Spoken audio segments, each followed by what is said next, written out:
Shalom to everyone. In this PowerPoint, we are going to review the story of Korach, which we read in the book of Numbers, chapter 16 to the end of chapters 18.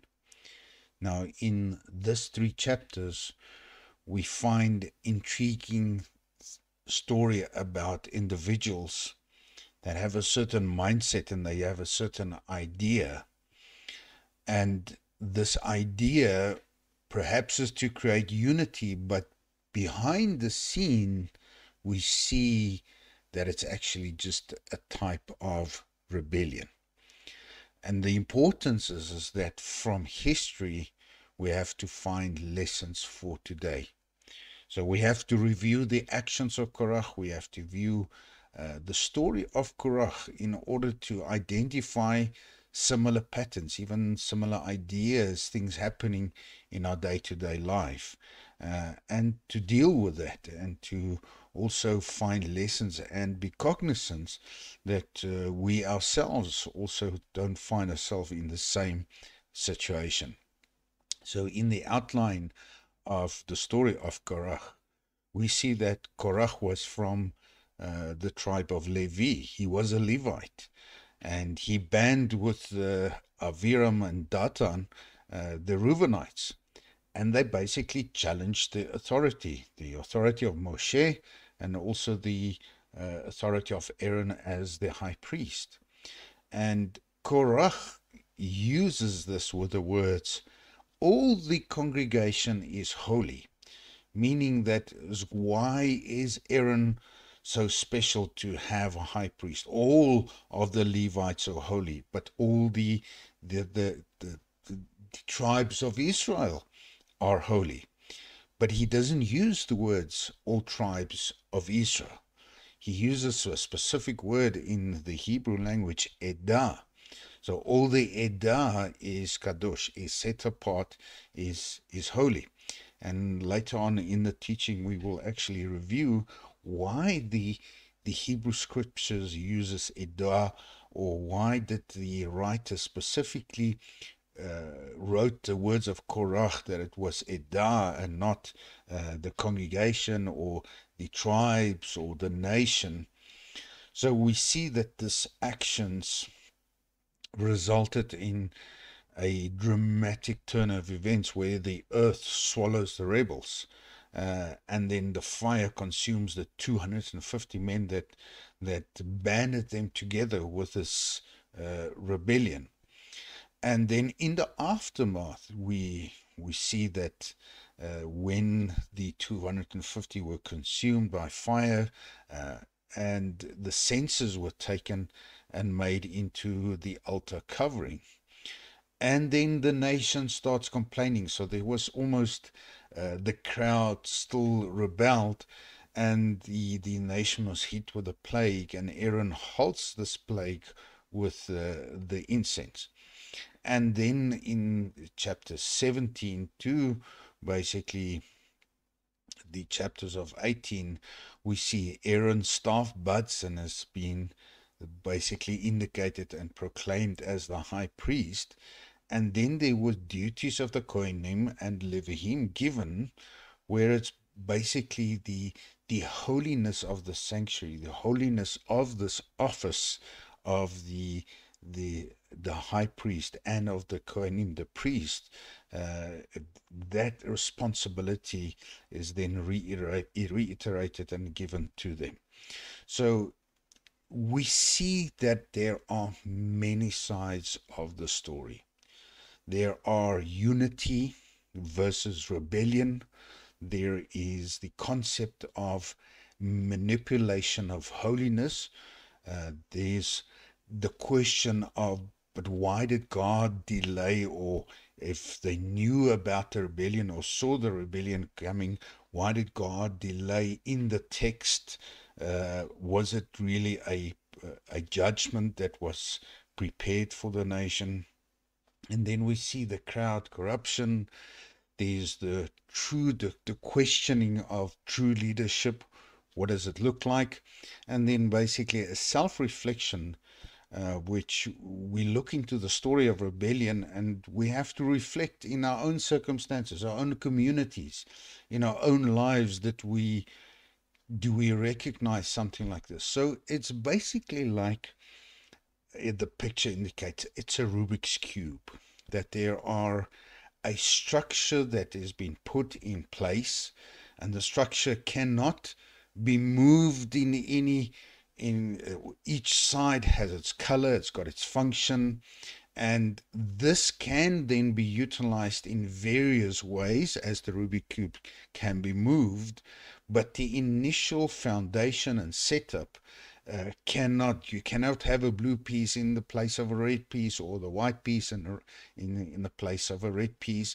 It needs to start out with a set structure, and from there on it will function in its part. And this is the whole idea of this rebellion, that this whole structure that God has put in place has been questioned. And we have to ask ourselves, but what is the motives behind this? So in this teaching, there are then many sides to the story, but today we want to focus on one side, the unity versus rebellion. And this is very relevant for our day today, that there are a unity, or an idea that people want to create a unity, but it's the other side of the coin. It is so close to a type of rebellion. So we have to ask ourselves, but what does the biblical unity or the scriptural unity look like? What does rebellion look like? And when is it unity? When are we fighting for the unity of a nation or a cause? Or when is it really almost a rebellion, an action of rebellion? So within this many sides, we find then questions from this text. So exactly what was Korach's grievance? And was this grievance ideological, or was it something personal? So was Korach's rebellion about really the priesthood being exclusive only for certain people, or was he fighting for a spiritual equality? And how does Korach's motivation for this fight of unity, or for this fight, this ideological fight, or this ideological struggle, how is that different from Dathan and Aviram? And we see from the text that it's actually quite different, that Korach's motivation and Dathan and Aviram's motivation are completely different. So could Korach's challenge reflect actually an early history of Christianity, or in not just Christianity, but in many ideological ideas? Could this challenge also be seen in our history as sometimes a fight of unity or an ideological idea, or was it actually just another form of rebellion? And was this Korach's rebellion a political coup? So was he really taking rulership? Did he really want to take rulership? And the answer to all of this is that Korach's grievance wasn't ideological. It was personal. He had a personal motivation. And this personal motivation was fueled by jealousy. So Korach's rebellion wasn't really about priesthood. It wasn't even about spiritual equality, but it was about a personal power struggle. And we see when Korach talks and he uses the words, and the whole congregation is holy, he was taking on the role of the priesthood. Why is it only given to to Aaron. But when we see Dathan and Abiram, we're challenging actually the leadership of Moshe.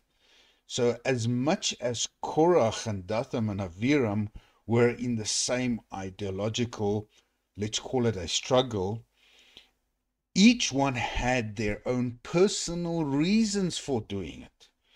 And therefore, when we find sometimes a struggle for unity or equality, it might not be always that each one has got the same ideological idea, that each one has its personal reasons and personal motivations.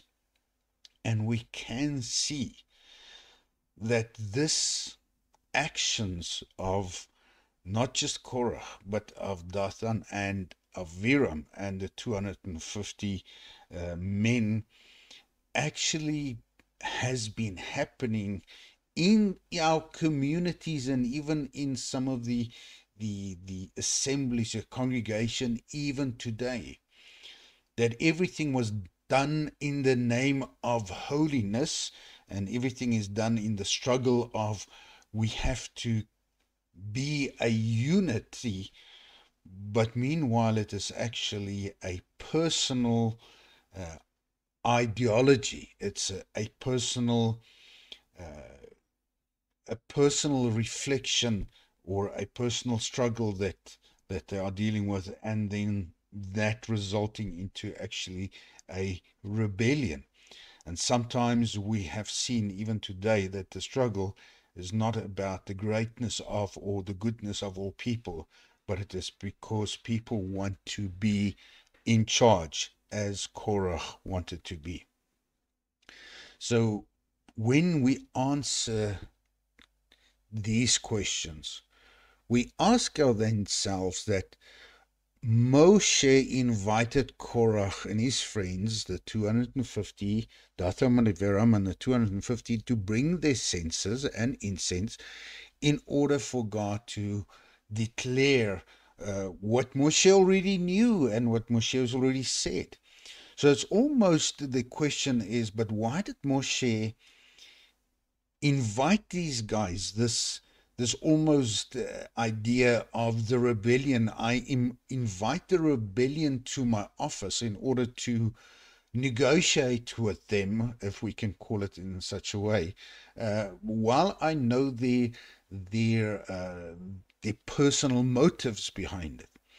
So as much as Moshe knew about this, and he in so much words in the text said to them, why are you doing these things?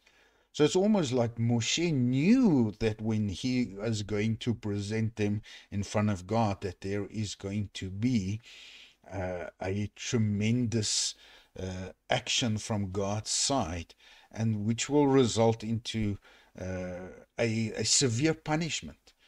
But instead of trying to solve it or trying to do it in a different manner, we see the text tells us that they invite them with the censers, and the earth opened up, swallowed them. The fire consumed the 250, and then the plague upon the nation. And we ask ourselves, but why such dramatic supernatural punishment? And why did Moshe declare it in such a way? That he said, if it doesn't happen in this way, then you should know that it is not, that it is basically out of my own that I've done this or appointed this, and it's not from God. So he was calling upon a supernatural event, which we then read in the text of the earth swallowing them alive, something that we haven't seen before up to now in the scripture, and something that we haven't seen happening then afterwards in the scripture. We take, for instance, it could have been in a different way, that they could have been plagued with Tzara'at, and they could have spent the rest of their days outside of the camp. So there are many ways that we can think about a severe punishment. But why does the text specifically talk about the earth opening up, swallowing, and then basically taking them alive. And there is a pattern, and there's something that we will discuss in this teaching, why it happened the way that it happened. And the question is, why was the family swallowed along with the rebel, giving us the idea of a collective punishment. And as much as we know that the sons of Korach didn't band themselves together with their father, the sons of Korach was not part of this rebellion. And we see that later in the scripture mentioned to us. So, but with the families of Dathan, of Abiram, we see that there's almost a type of collective punishment. And why preserve Korach's censers as an altar, call it decoration? That this punishment, this event was so dramatic that it had to be almost in the face of the people as and when they basically approached their altar. And also an answer to that. And then, are there modern parallels, political, religious, and even corporate ideas that could follow in the pattern of Korach? So we see many sides of the story. We see a lot of questions arising from the story. And we are going to basically look at this whole idea then of looking at Korach's actions in terms or in light of the unity versus the basically then rebellion. So if we look at scriptural unity, if we speak about a unity, and we see even today that people are protesting in the streets, and they call upon certain ideological ideas under the banner of unity. Why, and even among nations themselves, among similar people, we find this fight or this struggle for this ideological idea, then with this mindset that we are fighting for unity. But what is this unity? So biblical unity is not uniformity. And this already gives us an idea that some of the groups fighting for this fantastic ideological ideas are not fighting for biblical unity, but they are fighting for a uniformity, which is opposed in the scripture, because unity is not uniformity, but it is actually exactly the Rubik's Cube. It's different or diverse parts working together under God's covenant. So each tribe, each role, and each beliefs aligned for a shared purpose. So as much as we look at the Rubik's Cube, there is a white side, there's a red side, there is a blue side.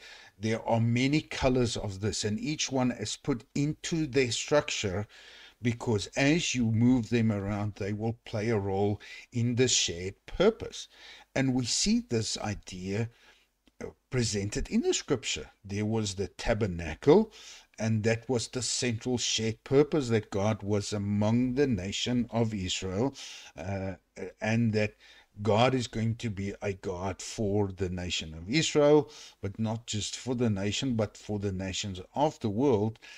But the nation of Israel will be a people called under God's banner. But we see within the nation of Israel, we don't see one big group of people. We see different tribes being assigned in their different orders, with their different roles, with their different cultures, structures, and all this is going to play aligned into a shared purpose. Now, if we have to jump forward into the book of Revelations in the New Testament, we see that even the writer of John says, and I saw the New Jerusalem coming down from heaven. And he says, and there were 12 gates, and above the 12 gates were the names of the 12 tribes of Israel, giving us still this idea that each unit or each there's a bigger unity, but each tribe, each role, each believed is basically assigned to people to fulfill their role into the bigger shared purpose. So the unity we can see we find in scripture under the tribes. There's 12 distinct tribes, but it is one nation. It is not revealed as one group of people. But because of the 12 distinct tribes or roles, it is called one nation. And the strength of one nation was in that it coordinated in its diversity. And this unity leads to a collapse, and we see this collapse in the book of Judges, where each one did what was good in his own eyes, and we eventually see that this collapse led into the division of one nation into a 10 tribes and a 2 tribe scenario, and even fighting among each other. So we see that apart from the unity in the tribes, there was an absolute unity and function. So each tribe, even under the tribe of Levi, there was basically different roles. There the Kohanim, and under the Levites there were people or functions in the tabernacle or in the temple, and each one had different roles. There was judges, there was prophets, and then there were basically those who added to the shared purpose. But it wasn't a function that was separate. It was actually a unity in interdependence. It was not a hierarchy. Each one was required for its role in order to share in this greater big purpose. And each role was vital for the nation's wholeness. And the unity within this nation was because it had a shared belief. But it's not as much as we would call it today in a congregation or in a religious movement. This is our statement of faith, and you have to believe in this way. The unity in belief within Israel was based upon a covenant that was given by God. So it was a Torah-centered life. It was not about the belief in the covenant. It was actually in the actions of the people that upheld the covenant.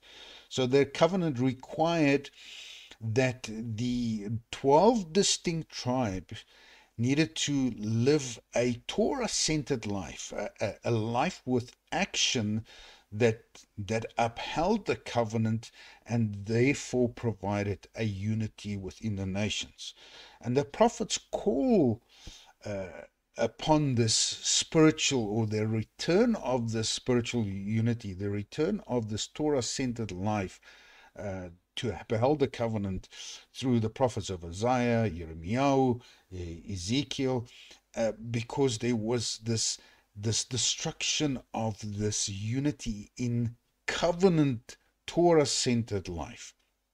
So this unity is not a blind belief. It's not, this is the 50 points of our belief and you have to believe it, and if you question it or in such a way, then you are part or not part.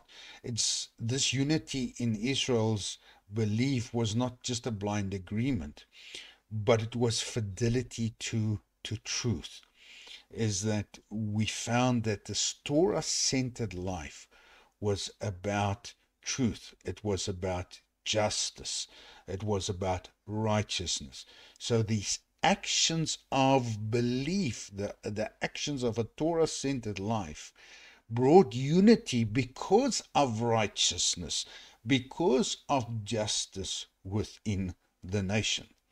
So when we look into unity in this belief, when covenant and Torah observance, when we try to talk about this concept of this Torah-centered life that could provide this righteousness and justice, it is actually very hard in today's life. This unity in belief is probably the hardest and often the most contested within society today.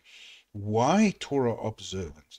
And there are always such a negative aspect, a negative viewpoint on a Torah-centered lifestyle, instead of understanding that it is part of the foundation of unity. So we see the covenant as the core is the basis of this unity. So Israel's unity is based on a shared acceptance of the covenant with God, the shared acceptance of the idea that there is righteousness and there's justice for the people within the covenant. There are Kehila Kedosha, a holy community bound by this Torah and mitzvah. So the actions of one will basically result in certain righteousness or justice to on another party, and vice versa. The destruction of this holy community of a non-Torah centered lifestyle will lead to a destruction of justice and righteousness within a community. So the prophets call upon the spiritual unity, and the spiritual unity is called upon the prophets even into the last days. That the prophets like Isaiah and Jeremiah laments Israel's fracturing faith and idolatry, and urging the return to covenantal loyalty, as we are doing today. Not because we have an ulterior motive, as many would say, do you want to be under the yoke of the law? But it's more an idea that it would bring back among them a covenantal relationship with the Creator, with the King of Kings, and therefore bring us back into the unity. And this is exactly what even Ezekiel was saying, is can we provide life to these dead bones? And we understand that it is not up to men to do this, but God that blows into men, into society, this life force that brings us back into a unity of belief, a restoration of the kingdom covenant. And therefore the dangers of sectarianism is that the Tanakh condemns this brokenness of this unity, this factions and the splinters of Israel's faith, which we see in the 10 tribes and the 2 tribes even today. So the split of the kingdom into Israel and Judah after Solomon's day, it weakened this nation's unity, and we could see that it led to exile, but we could see that it led to further factions within the nations. And this is what the book of Judges is about, is to give us an idea not of the good things, but the real, the good, the bad, and the ugly of not a nation, but the brokenness of a unity, the brokenness of this unity that led to a non-Torah centered lifestyle. And it gives us an idea when they returned to this lifestyle, how righteousness and justice came back to the nations. And when this unity was broken again, then it led to exactly then to exile again, and this war against each other and the fighting among each other. So we can see that unity then in Scripture is not about uniformity.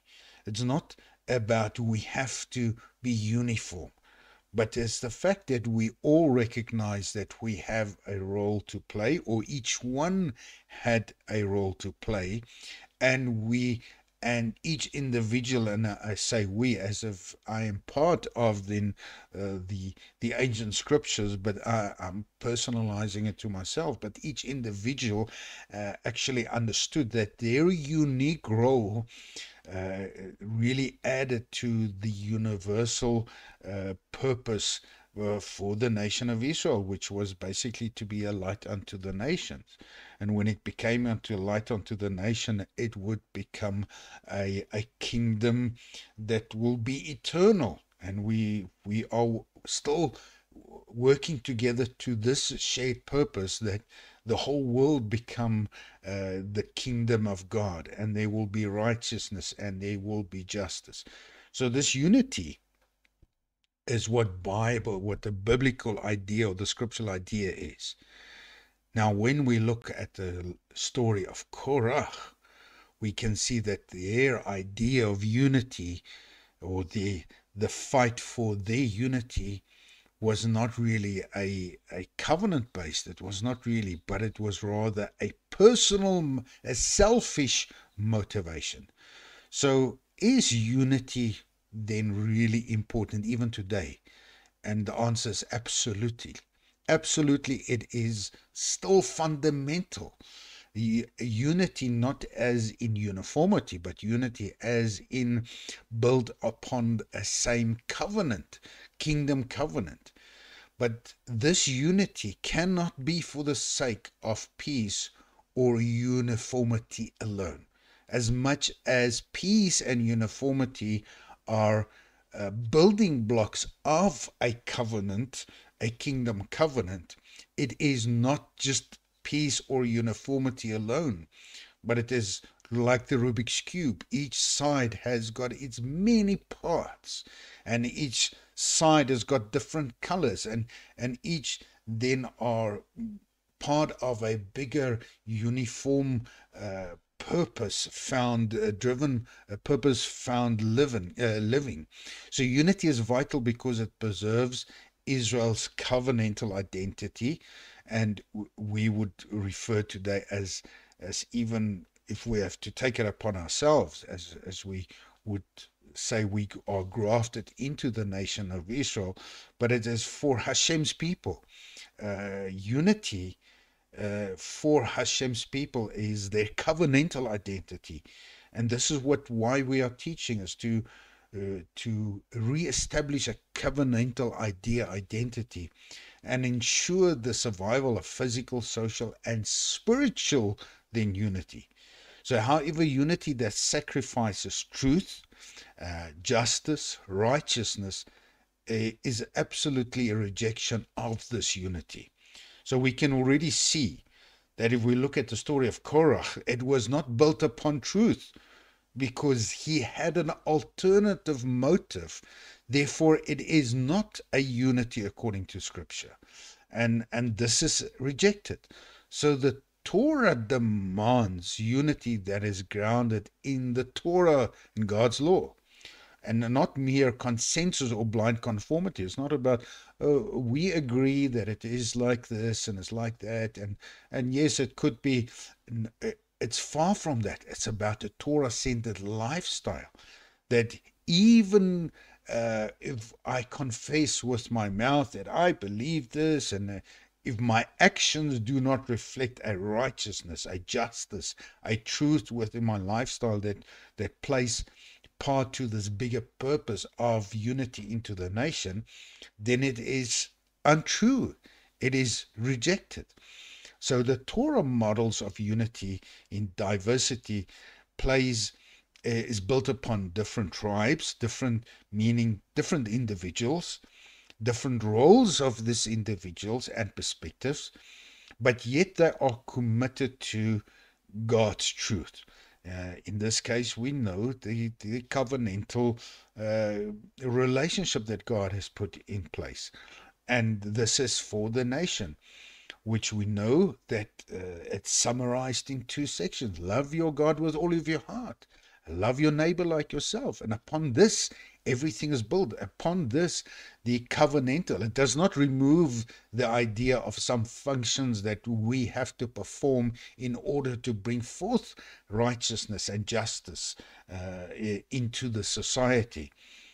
But the idea is if we love God, if we love Hashem, and we love our neighbor, it brings among this unity, this diversity, that can still operate within a global unity.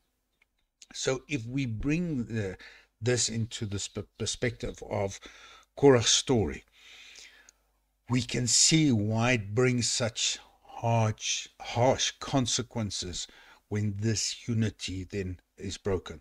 So if we look at Korach versus the spies, there was also almost a brokenness of this unity with the spies, the 10 too. Now, Joshua and Caleb, they came back and they stood together as much as the 2 tribes. So we can already start seeing a pattern. 2 tribes, 10 tribes. 10 spies, 2 spies. That the 2 banded together, built upon Torah unity, Torah observant lifestyles, as Judah and Benjamin would do, and as much we would see that there are some of the tribes of the 10, or members of the 10 tribes walked over to the 2 tribes. But we have this idea, this reflection of 2 tribes, 10 tribes, 2 spies, 10, and there was this brokenness in unity. But why not such a harsh consequences upon those than we would read in Korach? The consequences are still harsh, but it's not an immediate death. It's not an immediate punishment. It is a drawn out punishment, because they would not see the promised land, but their children would see the promised land. So we can see it's a brokenness in unity with different type of consequences, but we can already see that this brokenness in unity was built upon 2 different motivations. So the spies in Parashat Shelach, we see they lacked faith, and their sin was fear and doubt in God's promise. Why? Because their rebellion wasn't driven about power or division, but it's about their weakness, their weakness in faith in God's promises. But when we look now at the story of Korach, Parashat Korach, we see this was completely different. Korach's rebellion wasn't about fear or about anything else. It was about power. It was about ego, jealousy, and it was masked in religious language. With these words, and all the congregation of Edah is holy. So we are fighting for this idea of unity because it is a holy idea, almost as a holy war. But meanwhile, behind the idea of a holy war is individual ideas, individual motivation, almost this idea about power, ego, about jealousy. And this half-truth becomes such a powerful weapon, because it weaponized the action to sow the vision, to actually break this biblical unity. Now, when you break this idea of scriptural unity, you are breaking the foundations of a covenant. Hence the fact that we see that the consequences that will appear then in the story of Korach is the way that it is. That the idea of the earth swallowing up, and therefore Moshe calling upon something that hasn't happened before, that is supernatural, because it is about a unity that breaks the foundation of a covenant with the King on high. And we see these words of, and the congregation, or the Hebrew word is Edah. So the Edah, the actual meaning of the word Edah is a group that stands as a collective witness. They share identity, calling, and responsibility before God. Because there was a covenant in place. So it's not more about just a nation, it's about an Edah. It's a group of collective witnesses. Now we see the root letters, the Ayin, the Dalet, and the Hey, becomes then root letters for different words within the Hebrew language. And not all of them, but Some examples, like the word aid, meaning an individual who testifies or confirms truth, or an adut, the meaning the testimony itself, what's being declared or remembered. And we even see that when it talks about the fixed times, the holy gatherings, it talks about the moed, a fixed time or meeting points where witness is happening. So in a moed, God shows up and people are presented before him. So we can even see that his weaponization of using religious language in order to fulfill his personal uh, ego or power trip uh, is really an idea of this brokenness, of this idea of an Edah, of the real meaning of an Edah. So the Midrash Tanhuma says they called themselves an Edah of holiness, but an Edah without God, without, let's call it without God's covenant, without Hashem and without his covenant, is just noise. So the key idea that Midrash Tanhuma tells us is you can call any mob a community, but it doesn't make it holy, and therefore you cannot make this idea of bringing people together and say, well, we've got a holy purpose or we've got a holy idea that we are fighting with. Far from it. We see even that what Korach wanted was not truth. It was a position. He was fighting for Aaron's position. He wasn't fighting about there was an irregularity in choosing Aaron in his position. It was far from it. It was rather that an individual was sought after this position of Aaron. So it was not built on truth. So we can see in the later translation of Targum Onkelos, we see that when he refers then in the story of that Edah, he consistently translated it as a congregation of transgressors, because this is what Onkelos said that Korach actually referred to, that their Edah is rather a congregation of transgressors when it's Korach's group. So it distinguished it from the really righteous word Edah, but rather referring it to the congregation of transgressors. So even Onkelos saw that this was a type of religious language of Korach.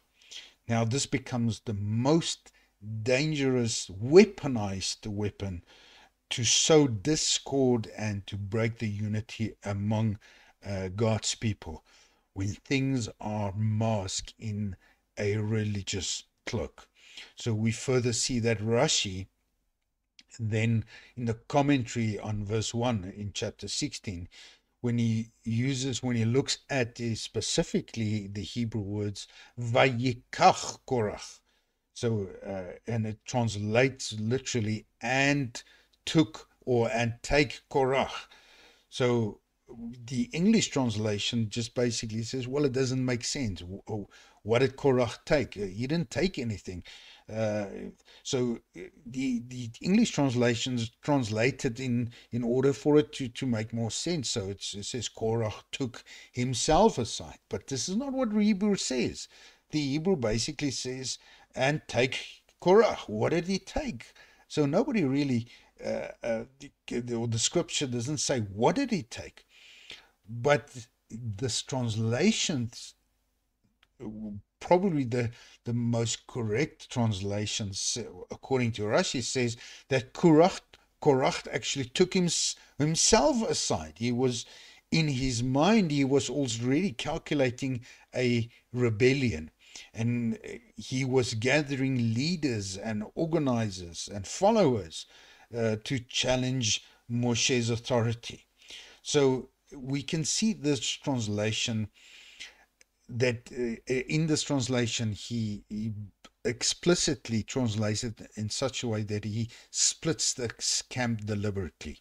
The political sedition, and it is not a sincere question of leadership. So we can see even in the way that the Hebrew words or the Hebrew sentence starts is that Korach already had a plan. When it starts with the story, Korach took himself aside. He already had a plan, and he's going to take this plan and cloak it into a religious cloak.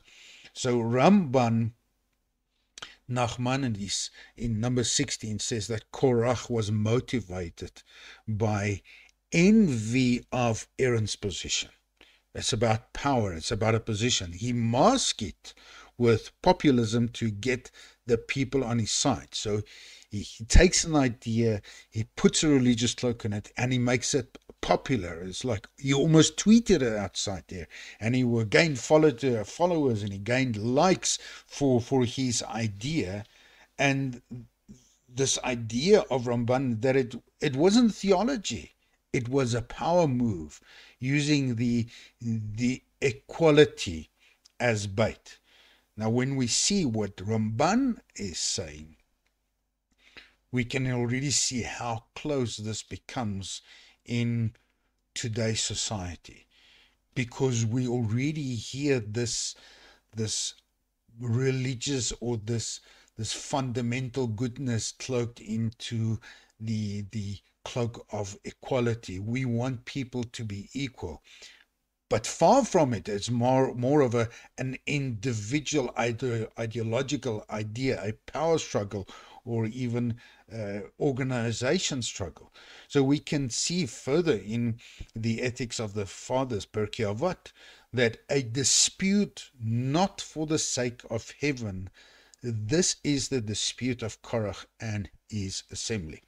So we can see the Ethics of the Father talks about, even if there are a dispute, or even if there is a struggle for truth, if it's not for the sake of heaven, if it's got a fine ounce of self-motivation in it, you have to declare it as a dispute of Korach. Therefore, when we take on the idea of a struggle of truth, when it contains even a small particle of self-motivation, self-empowerment, self-justification, we are going to classify it as on the path of Korach. So, in other words, he wasn't arguing for truth, he was arguing for power. And therefore, every time we want to say something, and therefore I've heard a lot of commenters, and I've looked at a lot of podcasts of people saying that they really want to respond in so many things or replies that they get posted on, and some of the people, they type out their reply and then they wait a bit and then they delete the reply, because obviously understanding that the fuel of the reply is not because of truth, or it might not contain 100% motivation of truth, that there might be a 2 or 3% of arguing for the sake of power, for the sake of I am right. And therefore we have to understand, when that contains just that small ingredient of this religious cloak, of the language of religion, then we are basically on a path of Korach. So what did break?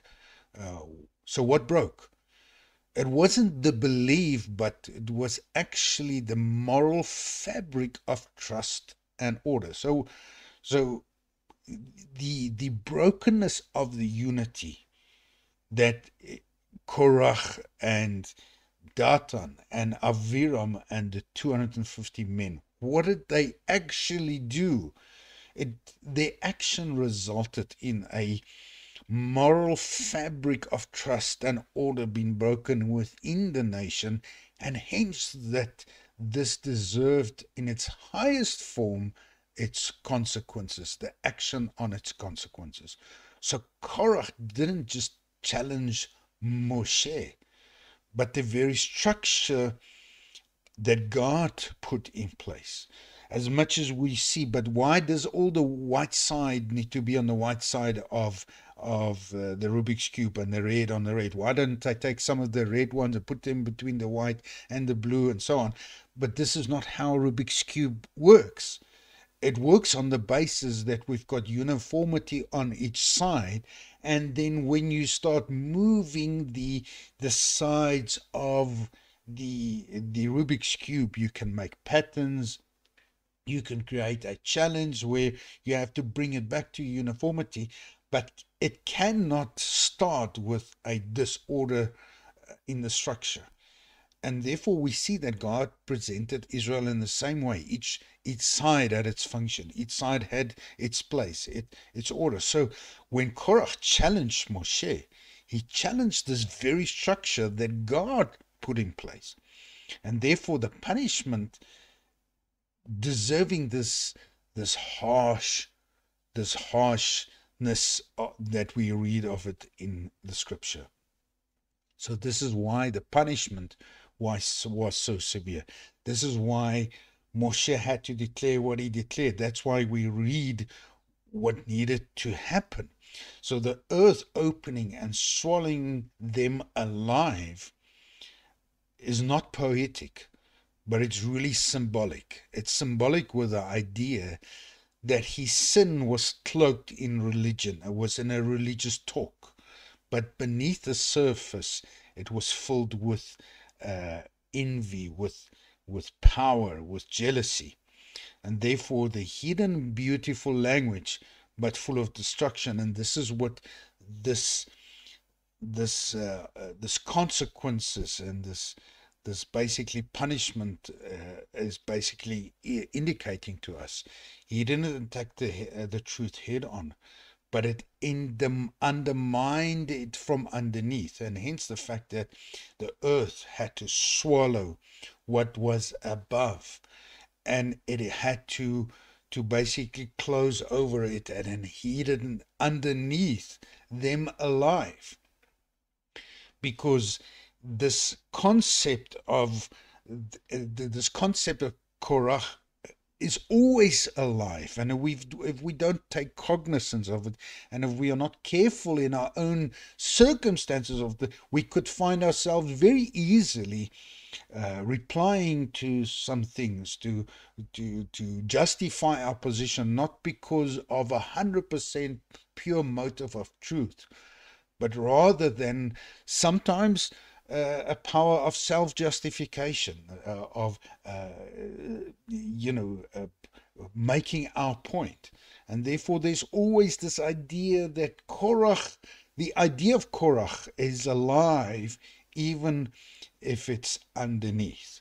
So we can see when we refer to the New Testament in the book of Acts, we can see a similar type of actions with Ananias and Sapphira, that in Acts 5 we read of two individuals that has got a different motivation than Korach, but the actions, so the motivations might be different, but the action is going to be breaking the moral fabric of a society. So we see that it was not about keeping money back.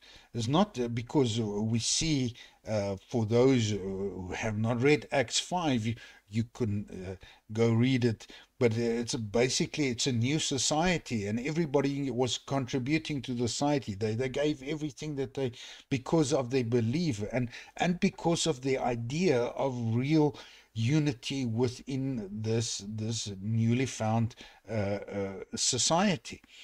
And we saw that Ananias and Sapphira kept some money back. They said they sold everything, but they didn't. So their sin wasn't about lying but it was a distortion of the truth. It was a cloak of being religious to make themselves look better than they were actually. That they didn't actually give away everything, but they cloaked it into a pretending of religion to be generous while holding back. So this would have resulted, it wasn't about money, it was about this disruption of a trust in a new movement built entirely on radical honesty, shared life, and integrity. So it almost sounds like a return to a covenant principles. It sounds that each individual had a role to play in the bigger role of righteousness and justice. And two individuals were walking on a path where this disruption and trust would have been broken, resulted in a punishment that we do not read further into the New Testament. So the punishment was about greed.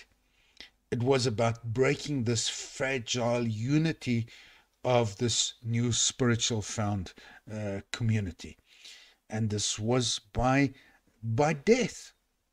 So we can see even this idea of the principle of Korach being underneath, even if the earth closed over the rebellion, they went down alive. So the idea of Korach is always alive underneath, and if we don't take cognizance of it, and if we are not open to this and actively questioning motives, we can easily see the Korach of rebellion splitting the unity, which I personally have seen so many times in a close-knitted community for so long, and in one occasion, the disruption of a fragile unity, disruption of truth, and then this built upon the Korach principles, is that the whole idea is we are questioning the leader of this congregation of what he's doing,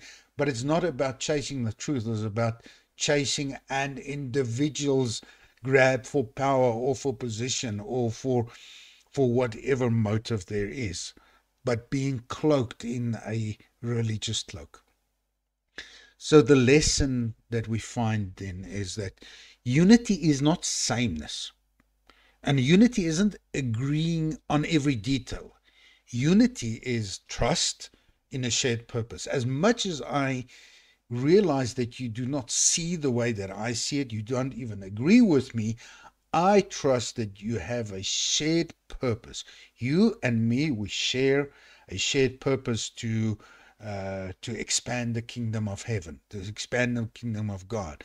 And therefore, we would put our difficulties, maybe put our disagreements aside, and accepting the role, even if we are not in the center of that role, even if we're not even seen in any type of role, but we know that we are part of a greater shared purpose. So this is what unity is. So what Korach teaches us, when someone uses spiritual arguments to serve as a personal ambition, they aren't a reformer. They are a cancer in the body. And if it's not removed, the whole body dies. The whole idea that cancer spreads, and the more food you give it, the quicker it spreads. And therefore, in order to sometimes to fight against cancer is to completely and immediately remove. Otherwise, the whole body dies. So we can see why this immediate reaction of Moshe, the punishment and the absolute removal of this cancer in the body. So the lessons for modern takeaway is unity is not optional. If you break trust in a group through gossip, slander, fake humility, or veiled ambition, you are ripping apart the cords that hold people together. And not all questions are healthy. So even for argument's sake, Korach might have had a point, but his motive was still the same. It would have disqualified him. So even if we find that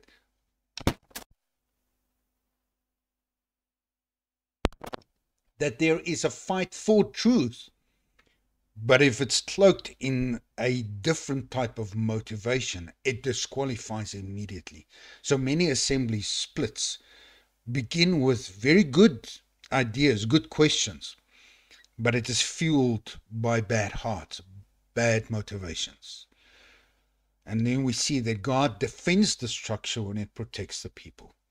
We are not meant to build communities around personalities, but around shared purpose, around the purpose of the kingdom, of upholding the, the covenantal principles.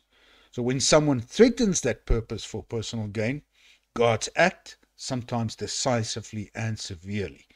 And therefore it needs to be a lesson for ourselves, that we cannot linger, we cannot allow a cancer to spread, because the principle of Korach is still alive today. So why this matters? Memory over erasure. We have to remember. So when he takes the census and he puts them around the altar, it's about memory. We have to remember the good, the bad, and the ugly. And hence the fact that we see that even World War II is maybe not as fresh in our minds as in the generation after World War II. But we have to uphold the memory of some of the things, because through memory we can remember the results of certain really bad things happening. So God doesn't erase the history, and that's why we see what we see about the nation of Israel in the scripture, the good, the bad, and the ugly. He repurposes it through teaching. Every time someone comes to the altar, they saw the metal and they remembered. Someone once tried to force a way in here, and it cost him everything. And that's why sometimes we, at the end of the life or somewhere, we have to, if we were encountered by a person that wants to call up an action of truth cloaked or rebellion cloaked in truth, we would ask him the same thing, or we would even ask ourselves, did you pay the price to get here where I am today? It cost me everything, and therefore I cannot allow this type of rebellion cloaked in truth to be to survive. So that's why the senses being a constant reminder. We have to remind ourselves of the good, the bad, and the ugly. Not that we want to build upon it, but it reminds us. And 1 Corinthians 10, Paul says, everything that has been written is for us that came unto the end of the ages, as an example, as an example, as an example. So the truth at the center of worship. You can't build lasting holiness on sanitized stories. Korach's senses became the scar tissue on the altar, a reminder of rebellion, but also resolution. And it's basically, the story is factual. It's really down to the core. This space has no place for ego. And we have to approach our covenant living with fear and humility. We have to approach our responses to some of people's objections of the Torah and of certain principles of the Torah with fear and humility. We have to recognize with ourselves the motivations that's behind it. Is it really to prove that I am right? Or or is it really a fight for real truth? We have to keep on reminding ourselves the space that we are in, the environment that we are in, has no place for ego. And if it does contain even 1% of ego, then we could find ourselves very easily on the path of Korach. And with this, I want to wish each one of you a Shavua Tov, a good 7 days of front. And we want to remind ourselves about all the things that's happening in the world, especially in Israel. And we want to say this prayer of peace to the land of Israel, to the people of Israel.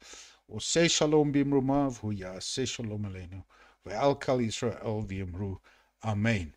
May he make peace in his heights, may he make peace upon us and upon all Israel, and we say Amen.